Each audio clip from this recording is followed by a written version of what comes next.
really happy to talk to you about Kelp and the design process that I went on in making the game, and a little bit of my background, and then hopefully touch as well on my kind of philosophies towards design and how I construct fun in games. So yeah, Kelp is my first published design. I actually started designing games back in 2012, 2013, when I kind of got into the hobby of modern gaming. And I even, looking back, realized, like, even when I was a teenager, I was playing card games at school and I was changing rules and doing little bits like that. But it was really in kind of 2012 when I started trying to, I started playing games. I was playing Small World and Cyclades and the games kind of that I was really interested in back then, and immediately started trying to make games. And I had no idea how to make games. And so those very early designs, I wasn't even really making a game. I was writing things in notebooks and designing cards without a system to go with them and things like this. But kind of gradually, I learned a little bit more each time I tried to make a game. And it was in 2021, during the pandemic, when I watched My Octopus Teacher, which is a Netflix documentary. And if anybody's familiar with that, I'll show you a little clip in a minute of the documentary, the interaction. And it was in watching that I had this the moment of inception for Kelp.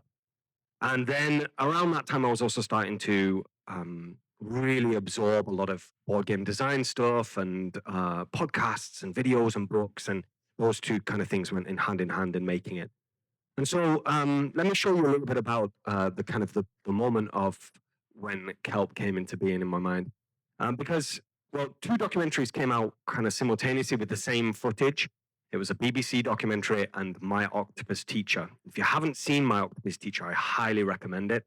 It's a really interesting documentary about a diver who returns home to South Africa after kind of being a high-flying businessman, and he's looking for purpose in his life. He goes diving in the kelp forest next to his home. And one of those first times he dives, he sees an octopus living there. And the octopus is kind of not scared of him, and it sort of interacts with him. And he thinks, what would happen if I filmed this octopus every day for a year or for its life and made a documentary? And that became My Octopus Teacher. But while he was filming it, he realized it was being hunted by a pajama shark. That's the shark in the game of Kelp. And so this pajama shark is hunting it and getting into various kind of fights with the octopus, and some more dangerous than others. But one day the octopus is exposed in the kelp forest, and the shark is swimming around it, and that's the clip I'm hopefully going to show you if this works. So I'll stand back and just let you watch for a couple of minutes. They all eat octopus, if they can find one. That's not a pajama shark. That's I think a reef shark, something. The pajama shark's coming. And pajama sharks are experts at hunting in the undergrowth.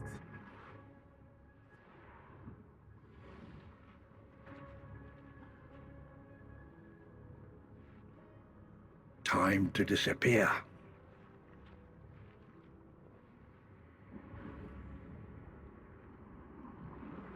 Now, these tough-skinned little sharks are small enough to reach deep into crevices.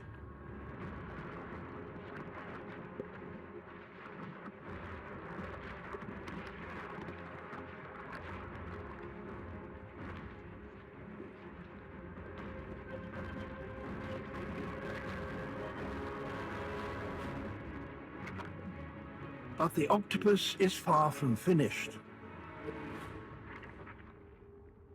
She slips her tentacles into the shark's gills.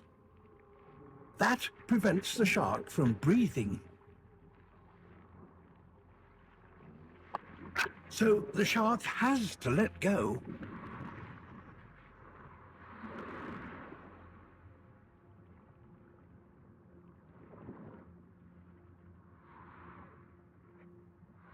When caught out in the open and vulnerable, this octopus does something truly extraordinary and never recorded before.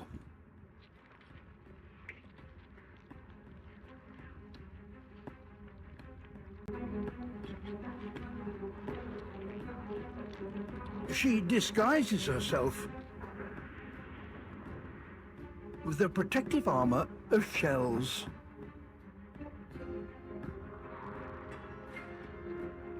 She's hiding in plain sight.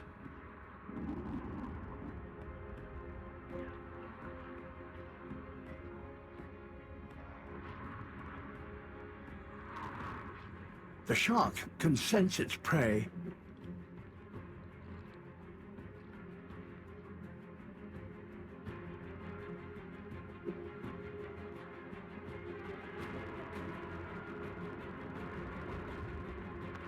But the shells confuse it.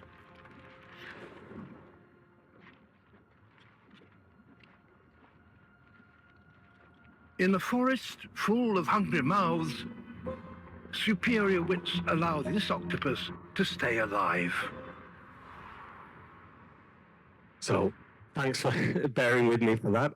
I promise I will talk about design, not just show you nature documentaries the whole time. But yeah, that was from the BBC documentary, Blue Planet, but it's the same footage basically that's in My Octopus Teacher. So that moment there where the octopus escaped, I thought it was just so playful and very, very high stakes at the same time. It's this life or death moment, but with such kind of ingenuity and playfulness that I thought, well, that would make an interesting premise for a game. And so that's what I very, very quickly started designing towards, was this interaction.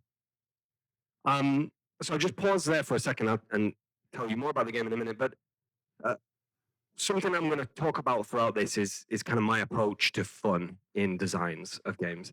And I think often in design, in certain games that I play, I feel that there's a bit of a gap between the functional mechanisms of the way the game works, and it often works pretty well, and the memorable experiences that I'm left with after I've played the game. And so for me, bridge between those two things is how the fun is crafted and how the fun is considered.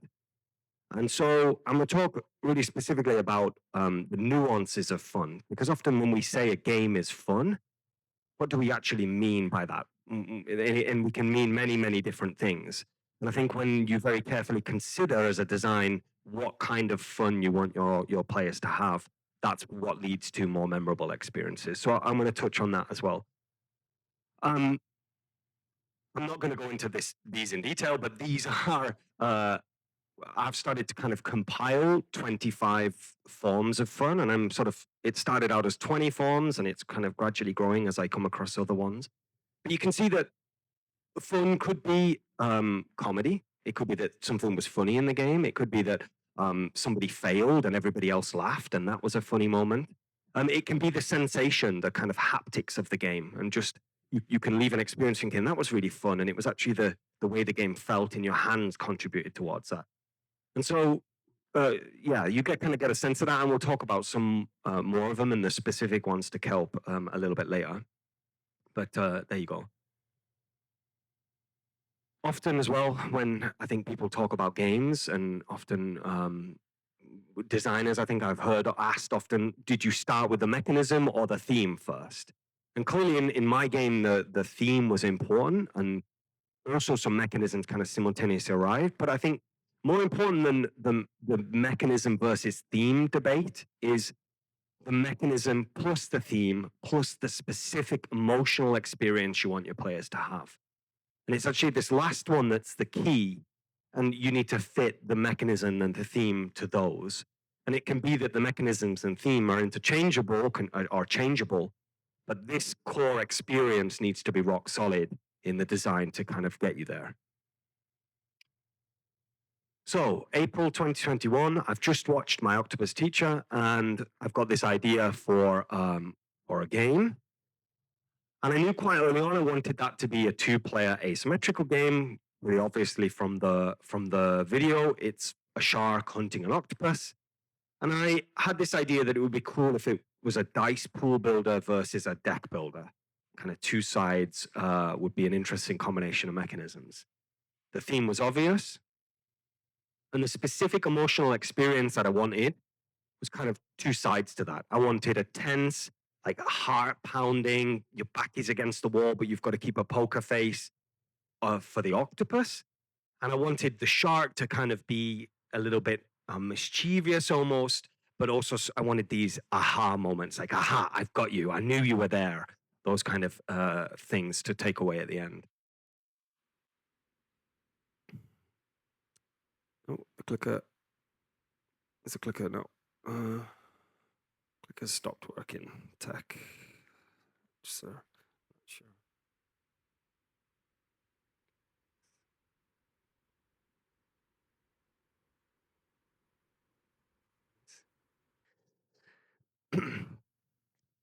So that initial idea for the mechanisms of a kind of a dice pool builder versus a deck builder.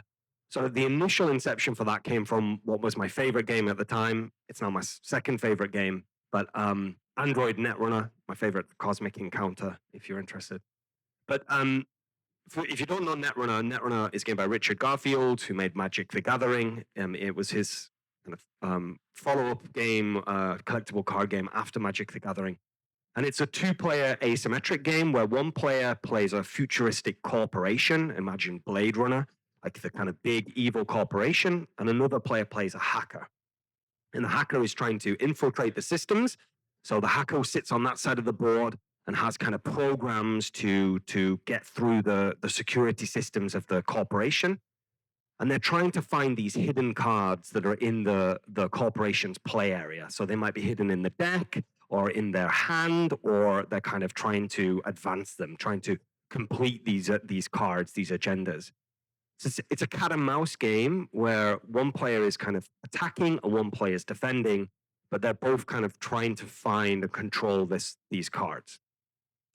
And so that DNA really formed the beginnings, the bones of Kelp, because initially well, I'll talk about how that kind of fit in just a moment. But I started trying it with not pieces on the board, but cards. And so it was kind of a cards and dice. And I thought, what if the hacker, the attacking player, used dice instead?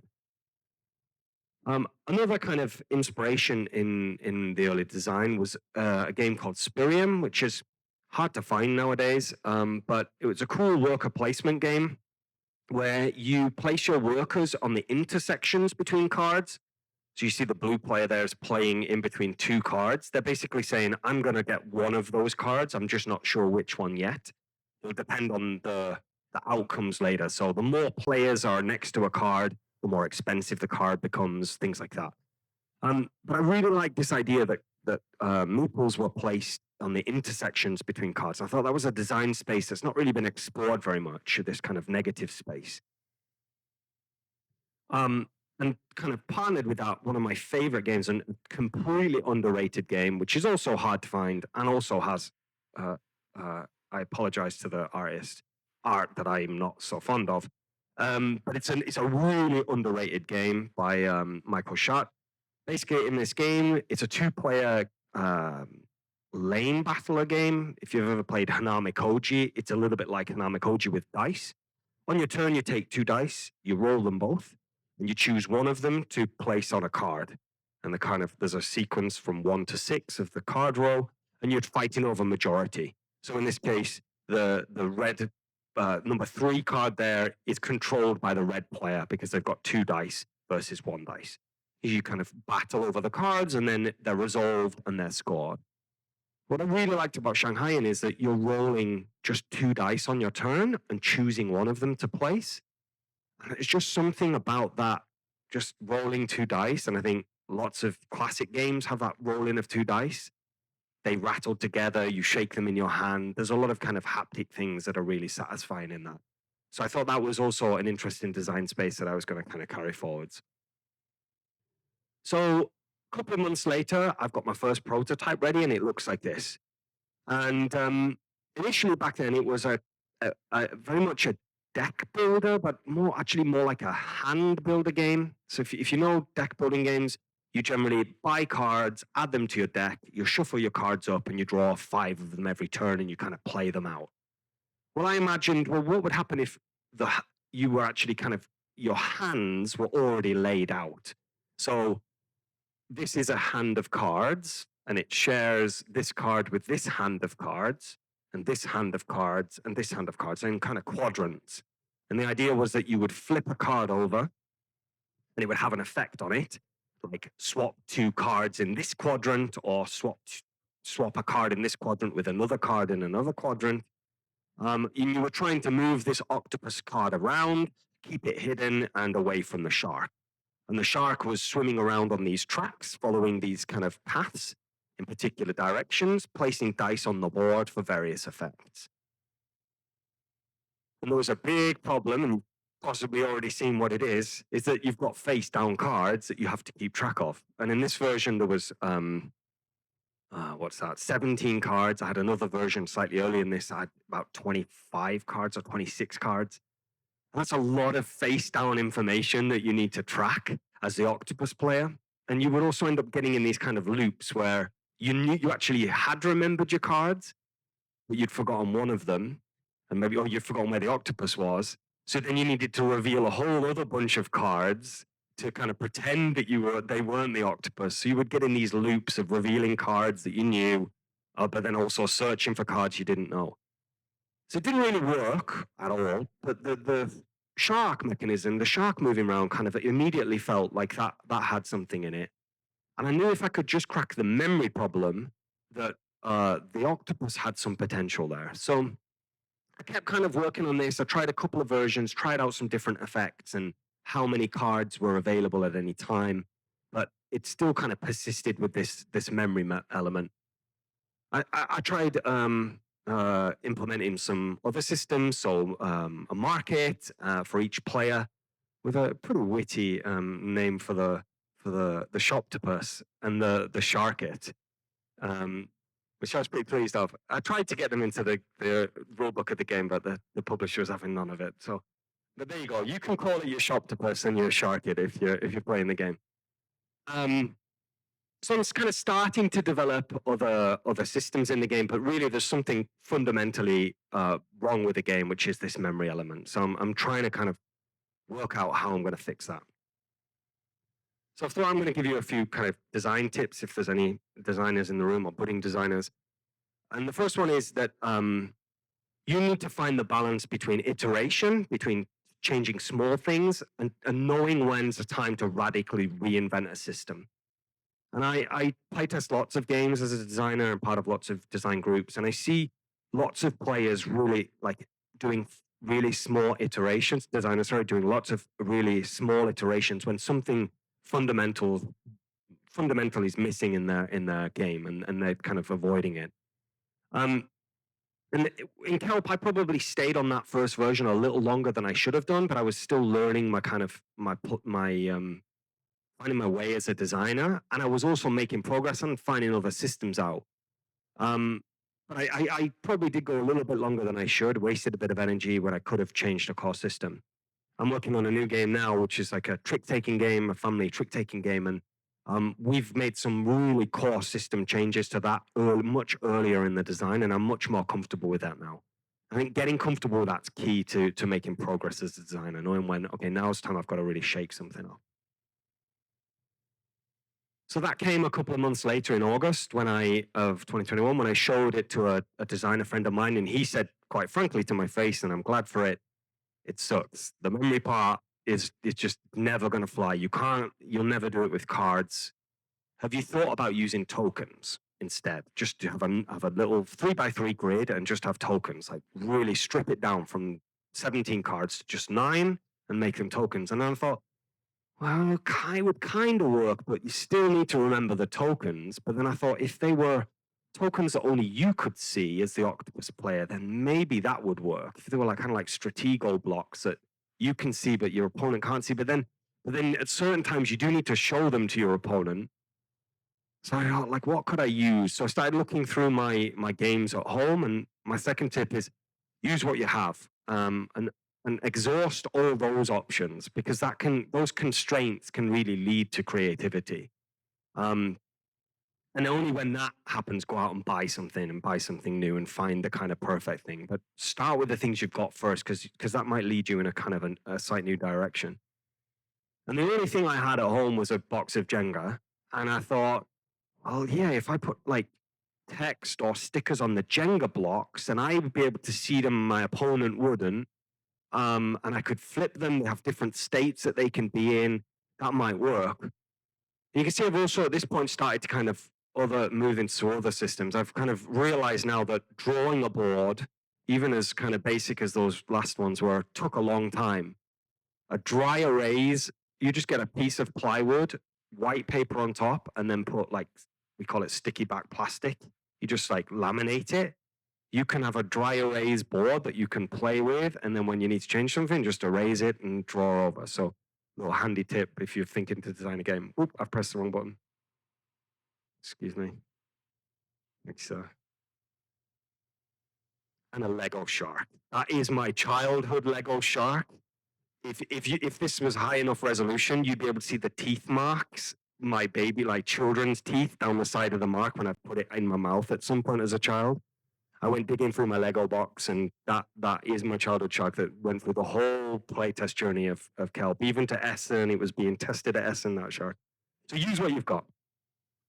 And now, once I had made that breakthrough of the pieces, then it really started to sing. The game was like, it was there, and I just realized I needed to kind of balance it and refine it. But the core fun was immediately kind of present in the game.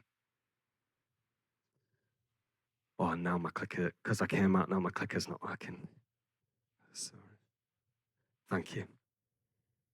And I was now at this point, and now this is the design process that I use, fast and dirty. Just make it as quick as I could and get it to the table as quick as possible. So I just got some sticker paper. I found some mahjong blocks in a secondhand shop for €1.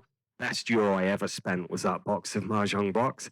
And I didn't care about the way it looked. I just wanted to get my idea out as fast as possible. And I used those stickered blocks until they were completely worn off. And so it's starting to develop now, and the game is really kind of where it is with Kelp. I show these are the blocks in the finished game, just to show that although I did do some very rudimentary drawings, it was simple enough, I think, that it actually carried on all the way through the design to the end. So those shells, the octopus, are pretty much the same as what I drew in that kind of first thing. I wrote trap. We now have this kind of sharp teeth and things like that. But the simpler, the better, and that's also going to be better for your players.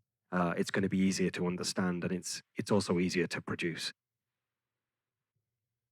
So what I then started realizing, what I tried to do with the card game, and essentially what Android Netrunner is a shell game, like the three walnut shells there, or 3 coconuts in the street, where the kind of person shows you the pea, covers it up, mixes them up, and then you've got to guess which one it is. That is essentially the core mechanism of the octopus, that the octopus is playing. They're kind of constantly playing this game where they're showing where the octopus is, or the shark is working out where the octopus is, and then the octopus player is mixing them up. And it's not lost on me as well, the beauty in the pun, that it is a shell game about shells, where the octopus is playing a shell game with itself and shells, like it is in the documentary, hiding itself in shells. It's a very clever thing, and I like how that kind of ended up in the game that way. So I'm now starting to kind of test out cards, test out a market system, and just working out how the supporting mechanisms are gonna work towards this main mechanism on the board. So if you've never played Kelp before, now would be a good time for me to explain a little bit of kind of the basics of how it works. So the octopus is playing cards to change the position of their blocks on the board, and they can see, this is what the octopus player is seeing from their perspective. They can see where the octopus is hiding, they can see where their other pieces are, but the shark is seeing it from this perspective. So they just see, like Stratego or a game like that, they just see the backs of the blocks, and the shark is swimming around on these spaces here, trying to reveal the octopus's blocks, find it, and kill it. Yeah, so I've touched on that already, but really it's important to kind of lock in your core loop. make sure you know what the game is and that the game is fun before you start adding graphic design, before you start adding those kind of features in afterwards. Simpler is better and simpler is faster. But September 21, so it's kind of a few months later, and I've now realized that the game is working pretty much, and so I now start testing out some graphic design and starting to work out some user interface things. As I'm balancing the game and developing the game, I'm also starting to test the user interface, because user interface, particularly in a game like this where there's a lot going on and players have you're not playing the same game. The user interface that you've got in front of you needs to lead you through the game. So we've got symbols on the board that show you the different aspects of the game. We've got a player aid kind of built in at this point, and ways to track your actions, things like that are developing as the game goes.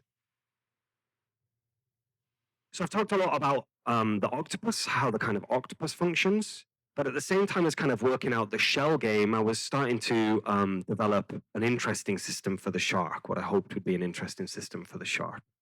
And these are 2 cards from the final version of the game. And there was another influence that came in at this point, and that's Abyss from Bruno Catala and Charles Chevalier. And if you've never played Abyss, Abyss is a multiplayer game where you're trying to kind of collect sets of cards to buy lords that give you special powers, and then the lords allow you to unlock locations that give you even more special powers, and you're trying to have the most points at the end of the game. But what Abyss does really well is every action you take in the game is improving the other options, or the options for your opponents. So if you for example, you're trying to take these cards up at the top, every time you kind of push your luck and take more cards, the ones you don't take get added to these decks for your opponents. If you don't take them on your turn, you take something else, and other things kind of change and improve. And it's kind of this push and pull of like, what am I going to take, and what is that going to benefit my opponent, and what am I not taking in this turn as well? And this is called opportunity costs. And so it's when you take something, you're also giving up the opportunity to take something else, and that might be more valuable in the long run.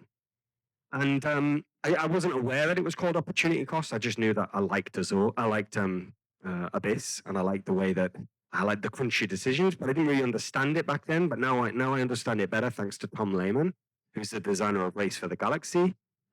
He was interviewed on the Think Like a Game Designer podcast, which is a really interesting podcast if you've not come across it.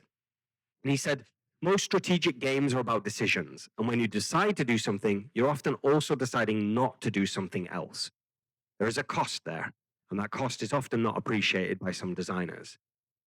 And I don't think I understood it back then, and I understand it better now, but that's what I was trying to do with the shark. I was trying to make it that you had choices, like if I do this, I'm not doing this. And if I do this, I'm not doing the other thing. And so I had this idea of just rolling 2 dice on your turn, but I wanted you to have kind of 2 places that you could put them. So you can place the dice on the board. So you can place them on the board. There's 3 different colors of dice, blue and yellow and red, and they do different things when placed on the board. The blue dice are for swimming around the board faster. The yellow dice are for seeing what the octopus has on their blocks, and the red dice are for attacking them. You can place them on the board, and often a high dice on the board is going to be pretty useful for you. Or you can place them onto your player board, and this is obviously my old prototype. So it doesn't look quite like this, but there's an area on your player board, on your side of the board as the shark, that you can place them for their value, and that's how you buy new cards and new dice in the game. And so I wanted you to have this choice when you roll your dice of like, okay, I really need this dice on the board right now. I also really need them because I want better dice and I want special abilities, and so where am I going to place them? And that was that first kind of sort of opportunity cost decision that I built into the game. I show this for a couple of reasons, this image, but I also tried to build that into the octopus side as well. So one of the kind of key factors in the octopus is that when you play cards, which you need to do to move your blocks around and to play the game, you have to reveal some of your blocks to the shark. So there's a value here, and this is what it looks like in the game here. This 3, which means in order to play that card, you must flip visible 3 of your blocks to the shark. And so that's another kind of one of those moments where I'm kind of like, I want to do this, but it's going to be at the cost of something else. I show you this also just to kind of see the kind of progression of cards as they go through the game. This is an octopus card, and some of the versions, that's not all of them. I went through probably 20 or 30 or more versions of that specific card, Cloud of Ink. It was a really tricky one to pin down exactly how it costed and how it worked. And same with the shark dice here. You can kind of see the progression of changing costs as I've gone through the game. And then some language things as well as going through.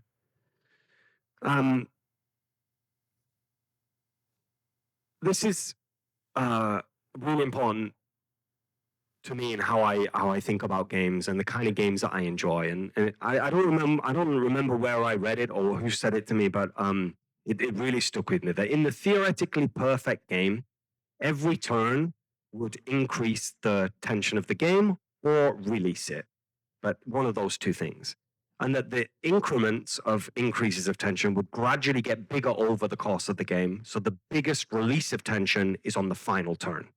And that would be a perfect game if you could build it that way.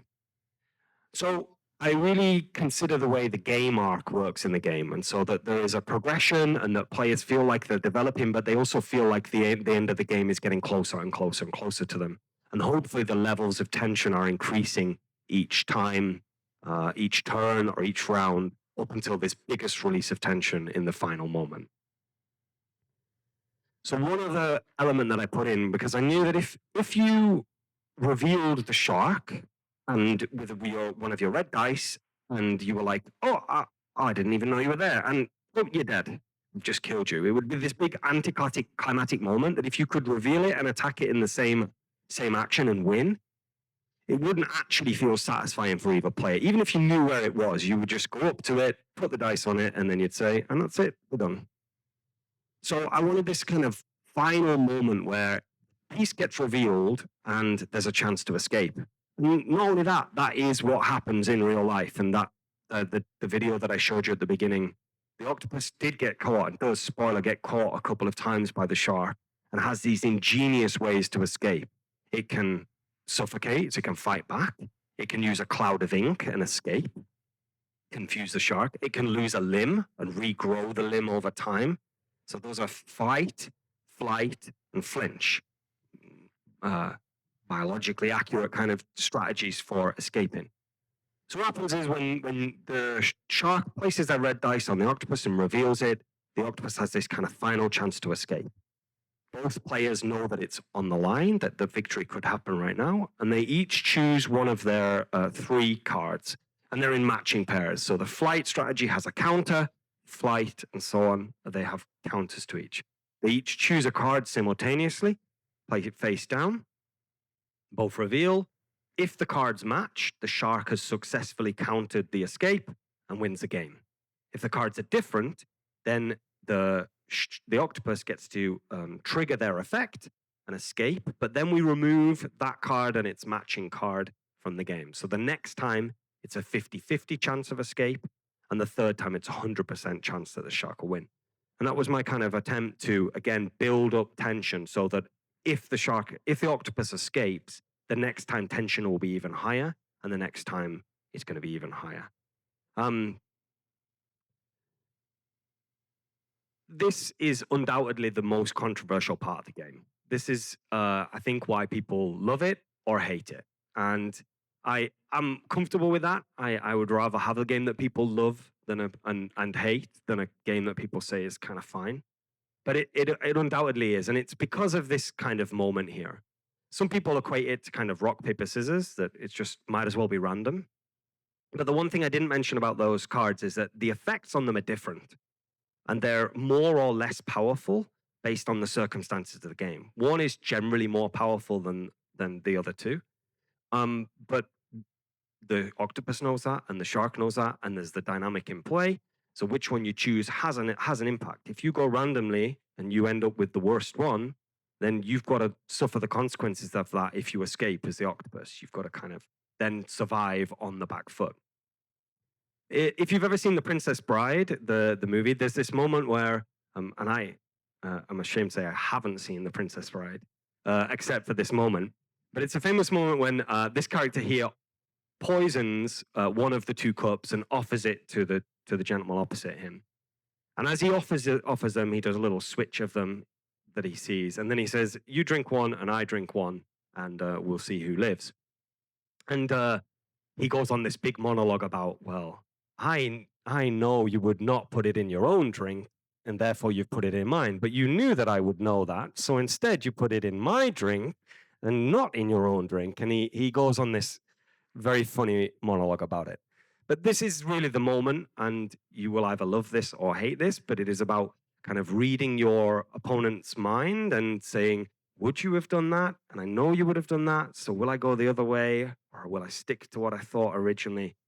And of course, there's a situation in play. But it's controversial, and so in the run-up to the game, even though I kind of believed in it, I was unsure, and some players were saying they really liked it, and some players weren't. Fortunately, I was lucky enough to play test Kelp in its development with Richard Garfield, who is the designer of Magic the Gathering and of Android Netrunner, which is the inspiration for the game. And I play tested it with him. And after the playtest, I asked him specifically about this mechanism, what he thought about it. And he said, I think it's marvelous. Rock, paper, scissors with interesting and varied payoffs becomes a psychological game with surprising depth. So I was kind of reassured that, yes, I think this mechanism is doing what I want and it's working and it is an interesting decision. Now, whether you think that or whether you like it or not is to your own taste, of course. But I was pleased to hear that he enjoyed it. So this is what it comes down to in the kind of final game. The shark has revealed the octopus and attacked, and we see the outcomes. I just want to kind of show you a little bit of this moment of ratcheting tension with a video that was taken at Essen when the game was being demoed. And you'll see it goes kind of quick. It's like a cut that was put together. But two players have been playing the game, and they come down to kind of the final few moments of the game. And you'll see kind of how the tension ratchets up to this final one with the confrontation.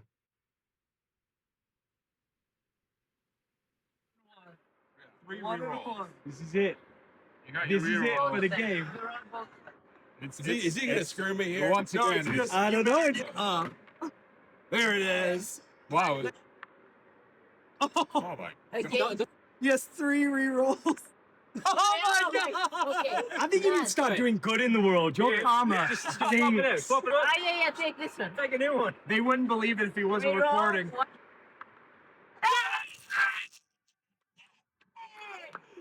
He rolls a 6. Confrontation. Here we go. All right.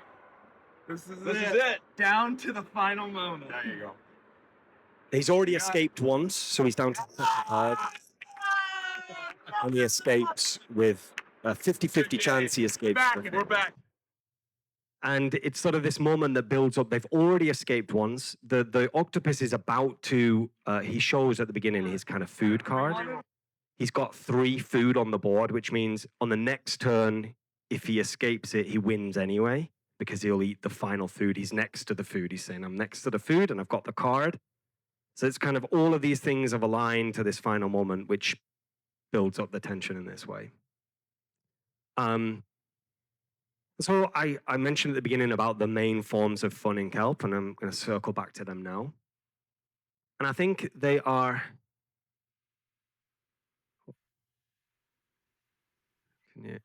Thank you, sir. There we go. The key one, of course, is the thrill of danger, which is, experiencing this kind of moment of like, the fear and excitement and of something bad can happen and does happen and all of those kind of things. Discovery and surprise, which might seem like a strange one perhaps, but that's for the shark really often. The kind of moment of like, oh, what? You're not there? I thought you were there. This kind of surprise of like thinking something's where it is, or going down and hoping it's there and then discovering it and finding as you reveal a block. And a really critical one for me, and it's something I became more and more aware of as I played the game, is really the feel of the game. And Wonderbow, who kind of published the game originally and now Galactica, these components are really tactile. You're rolling dice, you are flipping these blocks and sliding them and mixing them up in a bag. You're moving your shark around and probably doing the dun dun dun dun sound effects as you kind of swim it around the board. But the haptic, tactile feedback of the game is a really important part of the fun. And because you get to do very different gestures and movements in the game, I think that plays into the fun of it. And so my tip is to really, if you're designing games, focus on the 2 or 3 forms of fun in the game and really hone it in around them. And it's also helped me, thinking about this has helped me pick the games that I'm going to buy and purchase and play better as well. When I can really think about, well, what kind of fun am I expecting this to offer me? Is that clear? And you know, am I hoping it's going to be fun because it's a set collecting game where I get to finish the set or whatever it might be? Thinking about that's quite helpful. So I show them again, just so you can see them now in a bit more detail.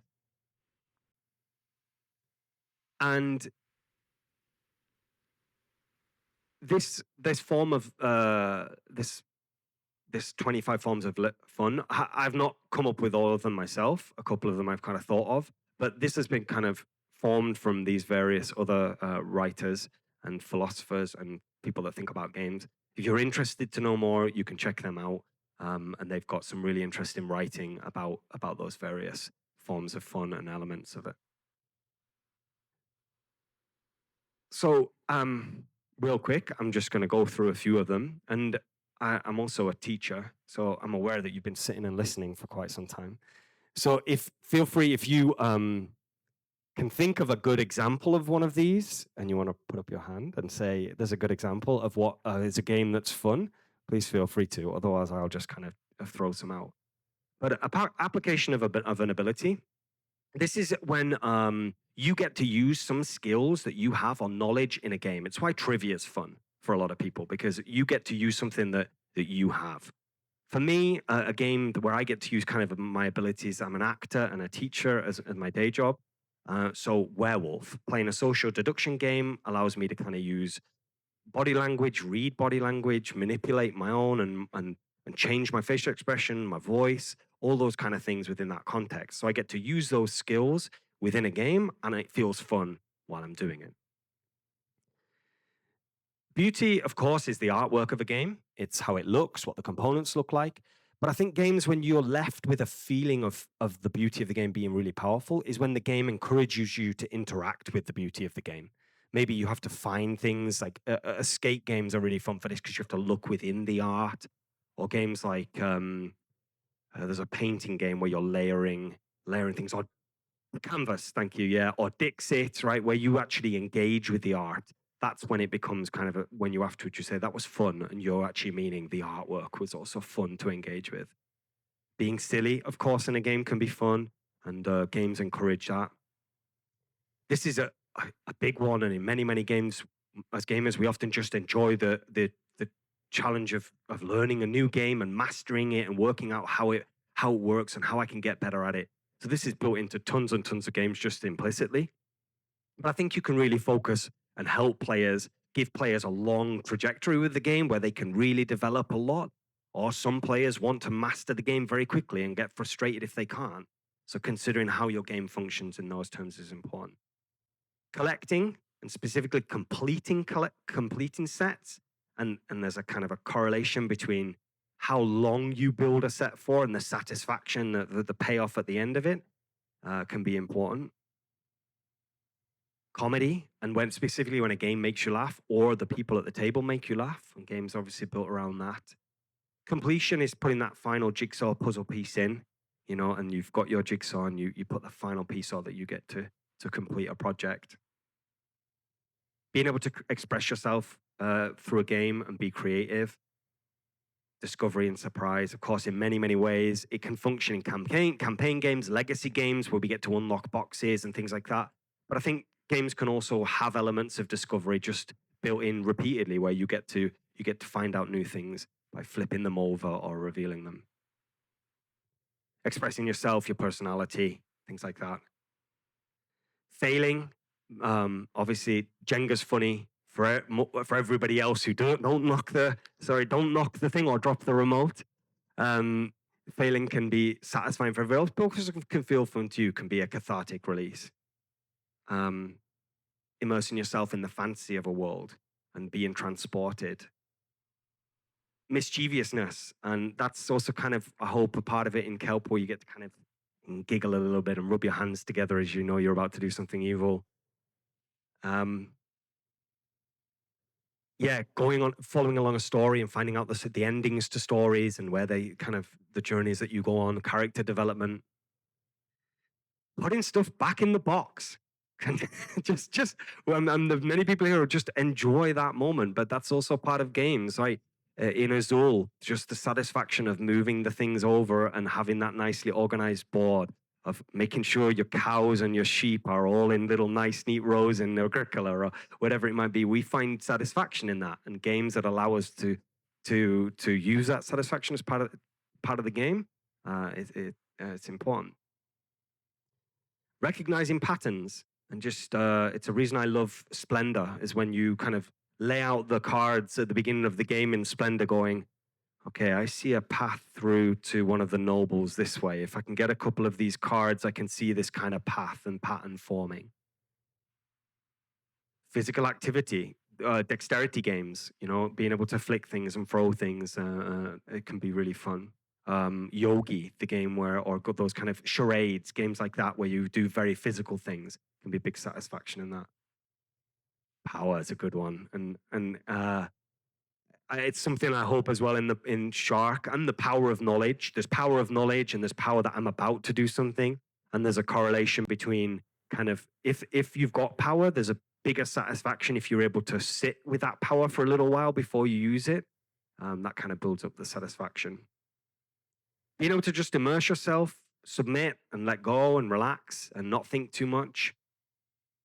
Which is also why 20 kind of goes with it, which is seeing what happens. That's like a betting game where you just kind of see what the outcome of the race is. You maybe make a couple of decisions, but many games, a lot of the most popular games in the world are see what happened games. But that's for a reason, because people want to just submit sometimes and not think too much, have a social interaction. But also see what happens games can be built around really crazy things happening. Like a betting game, for example, someone suddenly wins or a big upset happens, and you get to see that happen without necessarily having control over it. I'm on the last slide. Thank you for bearing with me here. But sensation is like the haptic touch of the game and the components and the feel. But also beyond that, it's what you're actually doing with the components. One of my favorite games is Blueprints, which is like a little dice rolling. It's a dice drafting game where you build these little towers of dice behind a screen and you make buildings out of them. And there's something just really satisfying about carefully building a tower in secret out of dice. And it's the sensation of doing that. Social interaction, of course, an obvious one that needs to be in there. But games that enable that, enable you to overcome things together, collaborative games, or games where you kind of get to know your opponents, get to know the people you're playing the game with, can be fun. The thrill of danger. Transgressive play, so being able to do things outside of social norms. It's why I think Cards Against Humanity is such a big hit, because it gives people a safe space to do terrible things in, or say terrible things in.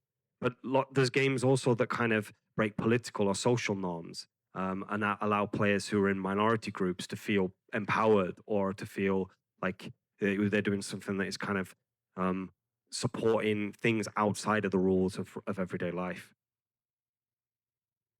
And then just the satisfaction of winning a game and competition. And I just put these alphabetically, but in a way I'm kind of glad that one's last, because I think often if we focus too much just on the winning, we don't get satisfying experiences, obviously it's really important in very, very competitive play, and can be a deep satisfaction of winning a tournament or something like that.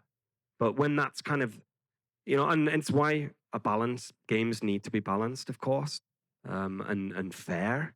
But it's for me not one of the most important ones. The other ones I think are more interesting when we're talking about fun.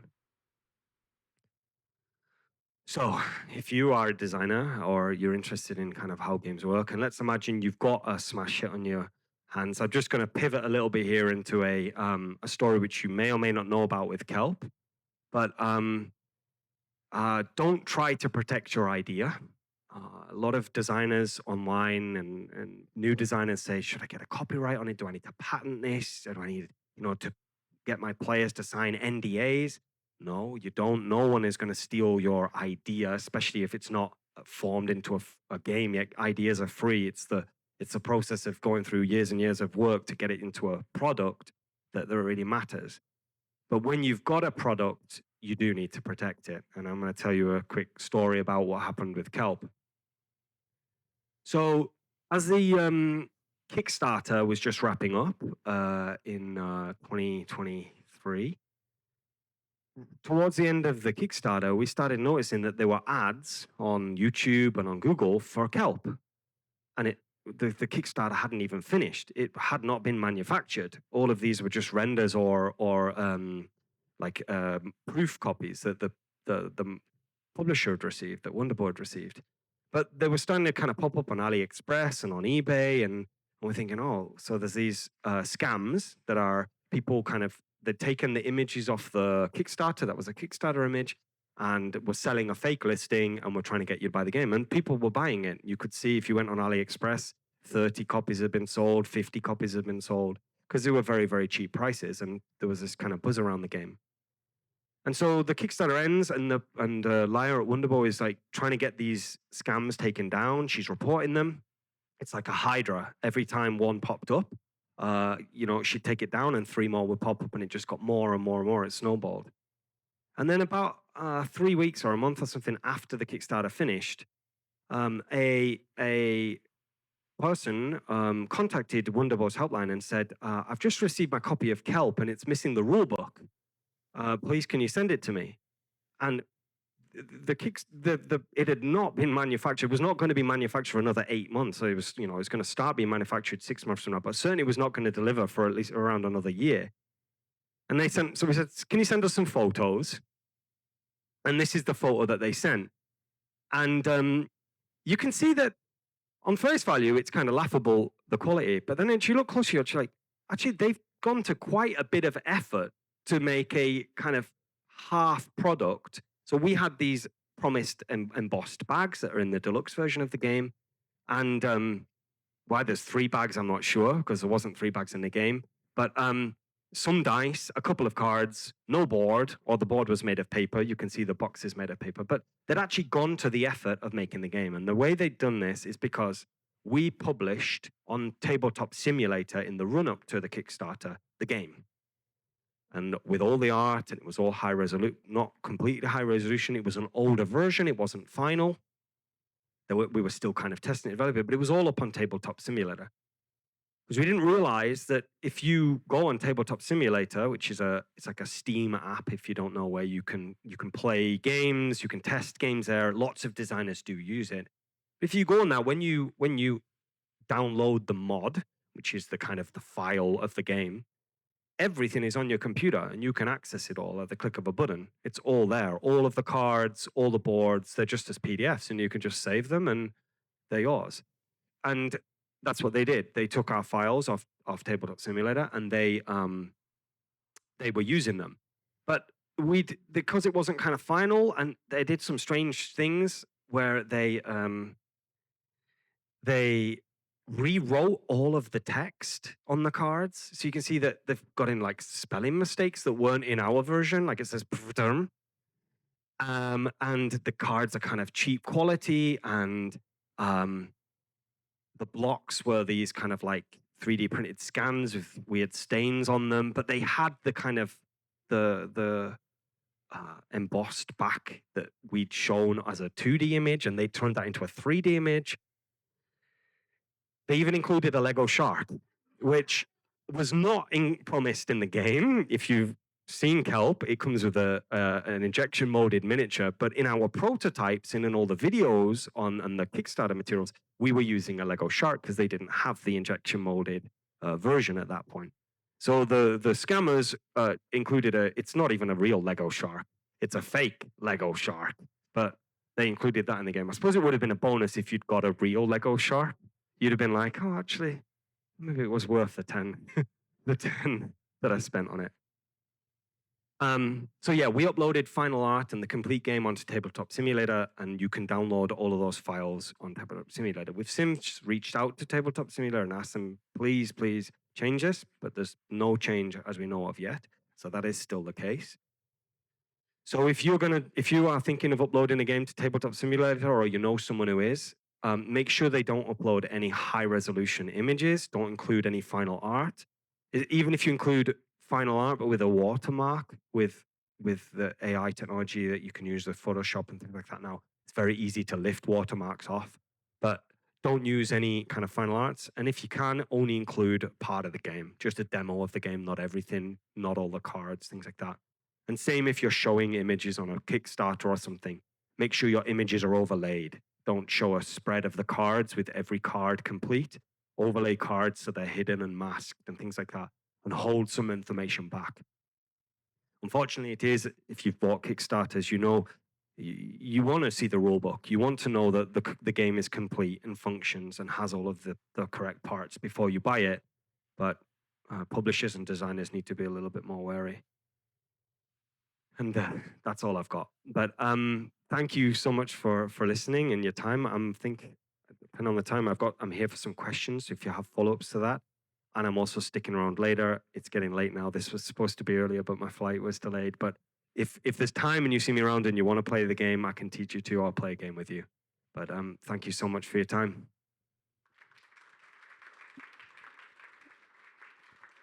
Sure.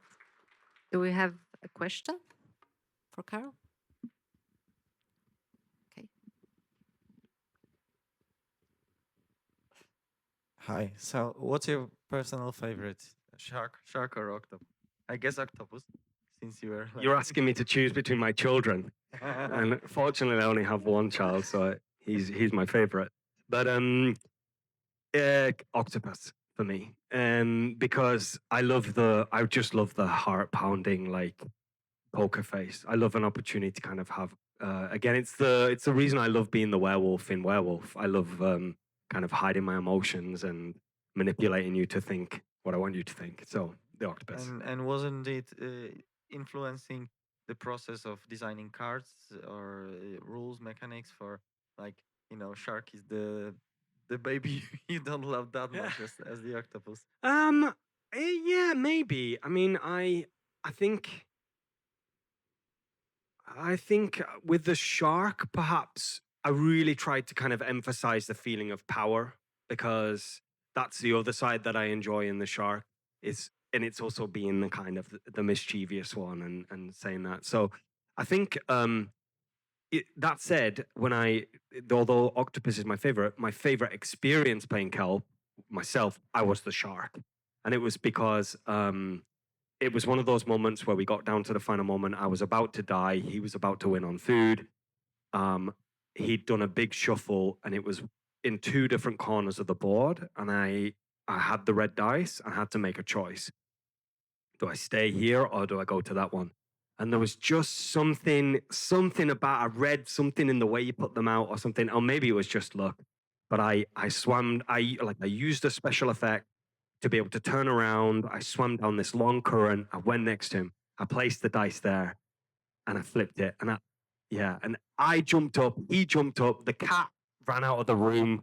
Like, I was like running around, like yelling. And it was this moment where it was this kind of thrilling moment because I kind of overcome the odds. So maybe for that reason, shark, but generally octopus. Thanks.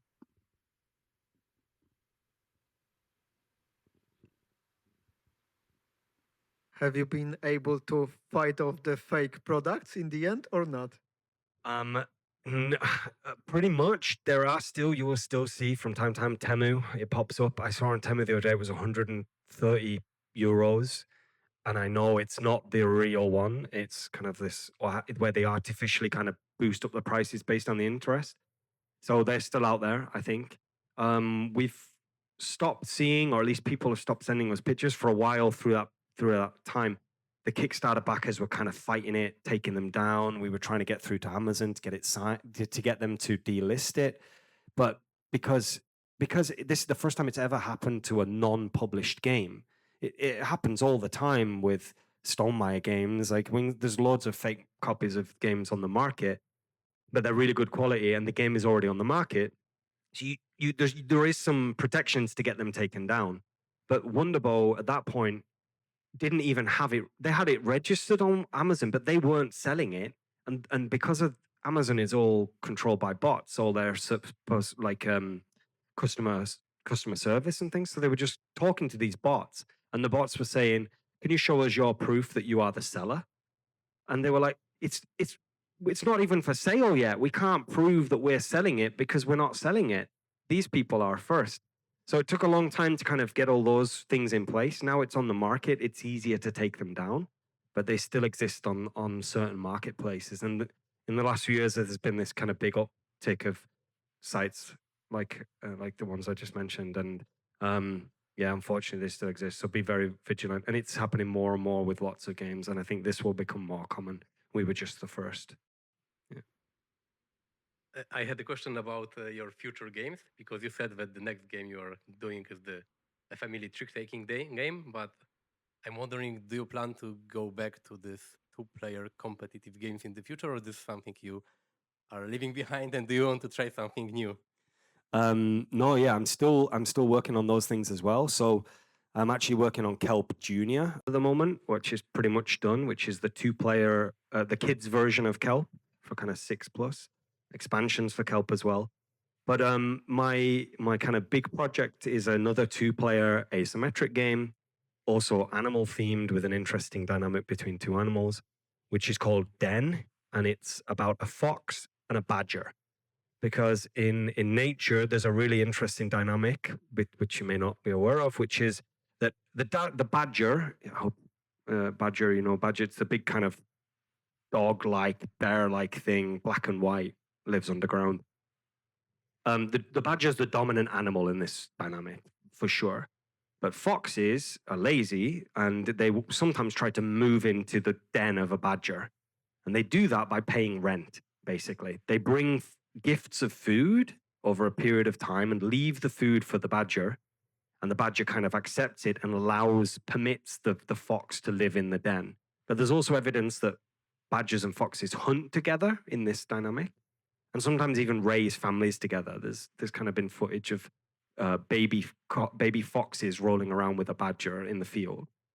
And so I thought this was a really interesting dynamic for a two-player game where it's not semi-cooperative, but it's sort of competitive, where you have an uneasy alliance and you're trying to manage the dominance between the two animals. So the game starts out with the badger dominant and the fox donating food. But gradually you try to shift that so you kind of have a more of a shared relationship. But the fox is always trying not to be killed by the badger, because if it pushes its luck too far, the badger will kill it. And then if the badger permits the fox to become too dominant in the relationship, then the badger will starve, because the fox is going to start to dominate and kind of taking the food source. They share a lot of food sources. So it's a dice placement game with some push-your-luck elements and this sort of uneasy alliance, and a survival as you're trying to both survive as the approaching winter. So sort of imagine Kelp and Sky Team have a baby, and it has a fox and a badger in it. It's sort of that. If you can imagine that.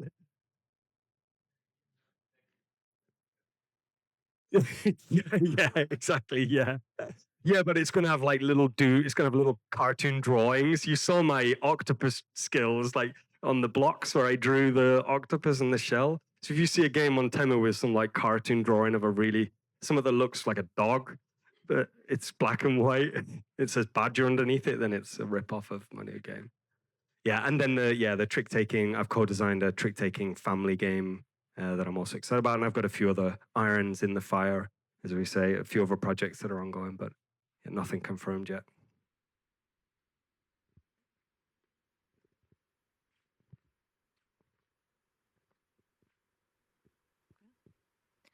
I wanted to ask about the artist. Were you able to choose them, or did the publisher choose them? Yeah, so when we started talking about the art, fortunately, circle back that Wunderbo, who the original publisher is, a German publisher, there's just two people that run Wunderbo, and they're a couple, and one's a graphic designer and wears a lot of other hats as well, and one's the publisher producer, also wearing a lot of other hats if you're two people in a company. But because it was such a small publishing team, they were really kind to me and including me in that process a lot. So whereas if I'd published with another publisher, a bigger one, they might have kind of taken the game away, developed it in-house, come back to me for approval. I was very much part of the development process of Kelp. And so yeah, we all put together a wish list, all three of us, and then we shared that wish list and we looked where we kind of overlapped. And then they reached out to some designers, and Weberson was one of them. A couple of the others that they reached out to weren't available, but Weberson was and was interested. And he'd also done some kind of nautical things before. And he'd also done some, for a book I think that he'd worked on, he'd done some nautical things, some kind of great white sharks and things like that. So, excuse me. So his style and his kind of background, and I loved his artwork from The Bloody Inn and from some of his other games. It was so kind of unique and vibrant that when he was on my list and he was on theirs, and when he agreed to do it, we were over the moon. So yeah, he did a stunning job with the art. I also have to take my hat off to Zunka, who's the graphic designer from Wunderbo as well, and he did an amazing job with the layouts and things like that. So yeah, really lucky to have his art on it. And I think also that really helped draw people's eyes to it as well. Weberson is becoming more and more known. If you don't know him, he's an artist from Brazil. He's done a lot of games and more now. So yeah.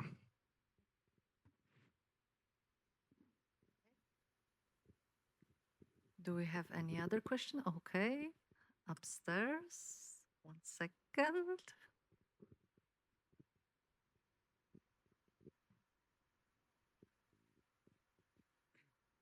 So after finishing the Kelp, the main project, did you feel some emptiness that this was over and you had to start a new project or some expansions, or only satisfaction? Well, I was blown away by the success of the game initially. So I remember telling friends when I got the game signed, I told all my friends, I'll be lucky if we sell 2,000 copies. Like if we just do a print run, we'll be really, I'll be so happy. So I was blown away by the success that it's had. So just satisfied, certainly satisfied, but I'd already been working on expansions. So when the Kickstarter launched, there was 2 expansions included. And then I was also already at that point working on a bigger one, which is now complete and now kind of just in the final stages, which is about, which is babies, basically. So the octopus is a mother and she's trying to protect her young, and they come into play, and the shark is hunting as a pack. But I've been working on that now for 3 years because we went through some kind of manufacturing challenges with it, and we were trying to kind of find the best way to bring that expansion to life. So I didn't really ever stop. I mean, the game itself was kind of finished, but I was continuing to work on that, and I also worked on a second expansion, which is like a small add-on module. Just gives a little bit more interest to both sides. So I was working on that. I also simultaneously at that point tried to make a multiplayer version of Kelp, which was 2 to 4 players, and it was an owl hunting a family of field mice in a field. I worked on that for about 3 years with a co-design, 2-3 years, but it was just, well, we started out with the multiplayer version. We worked on that for about 2 years, and we couldn't get it to work because because of the sight lines, because of basically not because the game was unbalanced, but because of the blocks. We couldn't have 3 players all seeing the information or not seeing the information, and one person on the wrong side of the table. It started to get really complicated with what happens if people have a long table or a short table, and most games don't have to worry about that, but with Kelp it's the information and hidden information is very important. But I was working on that. We've kind of paused on that now for now, and I'm focusing on the Den version. But yeah, I'm still fascinated by this. I've got a lot of ideas for 2-player games with relationships in nature, because there's some really interesting dynamics. Another one of my games that's kind of in early development is about a honey badger, another badger. It seems like I love badgers. I don't particularly, but honey badgers are in certain countries in Africa, and there's a honey guide bird which sings a song to lead the badger to bee nests, so it can break the bee nests open, and the honey guide bird can share in the spoils. But it kind of like sings to say, come with me, it's over here. So that's another game I'm sort of playing around with this idea. I just think there's so many fascinating situations like that it's a really rich space. So there you go. Okay, one more question.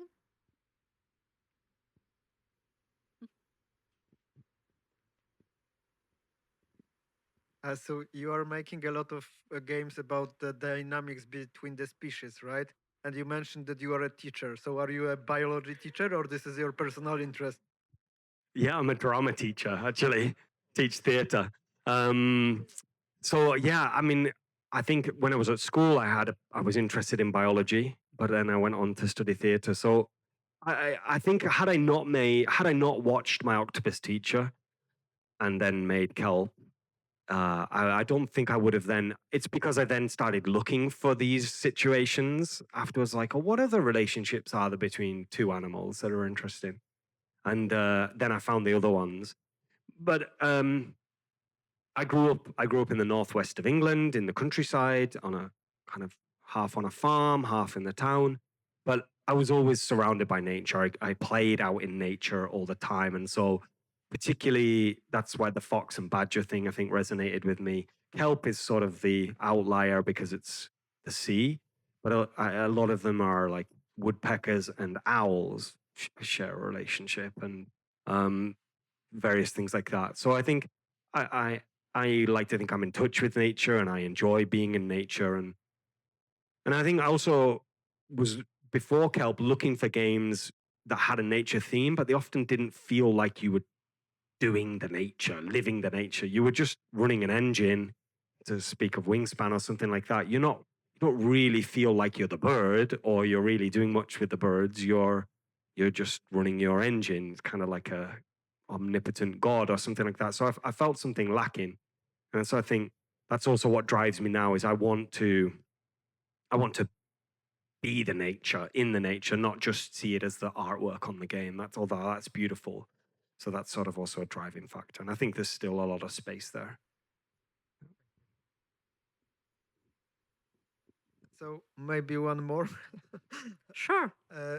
Where do you look for those connections and interactions between the species? Do you have some kind of a book that you can recommend, or basically you just research on the net? Well, no, but I mean, one of the yeah, artificial intelligence will get you there pretty fast now, I think. But one of them, the relationship between woodpeckers and owls, I was talking about my game to we were in Norway, and we were like on a ski, like a snow sledding thing, and there was a guide taking us, and I was just talking about these kind of relationships, and he said, "Oh, I know one of those," and he told me about one of them. And the honey badger, I think I just searched because the term for the relationship between the fox and the badger is called commensalism. And so I searched commensalism and other examples in nature, and this one with the honey badger and the honey guide bird is another example of commensalism.